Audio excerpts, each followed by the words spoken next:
Reading of orders from CDF. Members of the Red Bell movement are ordered to join SSPDF. The Chief of Defense Forces, CDF, General Dr. Paul Nangmajok, issues the following orders here under.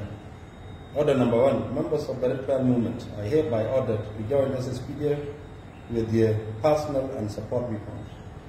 A committee will be formed and sent to Malalchad Barracks to receive members of the Red Bell movement joining the army.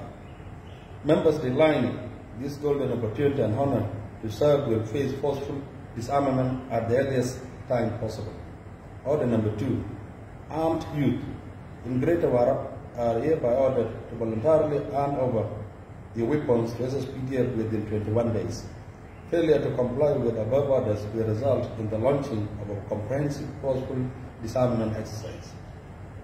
Order number 3, members of SPLIO are ordered to report to the nearest SSPDF barracks in preparation for the commencement of second phase of the implementation of transitional security arrangements. Members of SPLIO who want to comply with the above orders will be considered hostile forces and will face full force of the National Army. Thank you. Can I have a picture?